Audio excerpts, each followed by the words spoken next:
আর এই দুই পায়ে পোশাক পরা সন্ত্রাসীদের সাথে আমি মুজাফফর কথা বলি না। জিজ্ঞেস করো আমার ড্রাইভারকে, এতদিন যাবৎ চলছি, এই পোশাক পরা সন্ত্রাসীর সাথে আমি কথা বলি না। দুই একজন ভালো থাকতে পারে, সবাইকে ভালো বলছি না। এদের আচরণ ইবলিসের চেয়ে হাজার হাজার কোটি গুণ খারাপ। এই পোশাক পরা সন্ত্রাসী না হলে ছোট ছোট বাচ্চাদের উপরে গুলি করে এইভাবে মানুষ মারতে পারে? এদের মধ্যে কোনো আত্মা আছে বলে মনে করেন?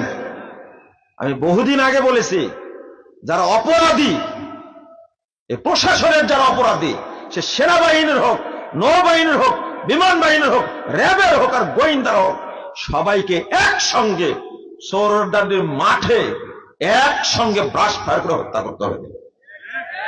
তাদের বিচার এরকম হওয়া উচিত। এটা আমি পছন্দ করি। এইভাবে তারা হত্যা করেছে।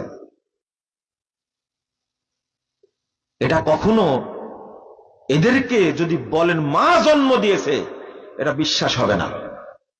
এদের মা জন্ম দেয়নি। অভাব কিসের? শিষ্টাচারের অভাব। আপনি তো একটা শুয়োর তৈরি করেছেন, আপনি একটা জানোয়ার তৈরি করেছেন। তাকে বৃদ্ধ মানুষের ব্যাগ নিয়ে টানাটানি করে। পিস টিভিতে প্রথম যাচ্ছিল 11 সালে, বুঝতে পারলেন? আমার সাথে যারা ছিলেন জিজ্ঞেস করবেন হয়রানিটা কেমন করেছে, কেমন হয়রানি করেছে।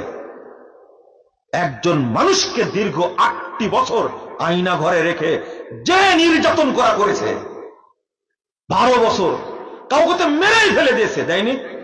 হাজার হাজার মানুষ নিখোঁজ, কোথায় নিয়ে গেছে কেউ জানে না।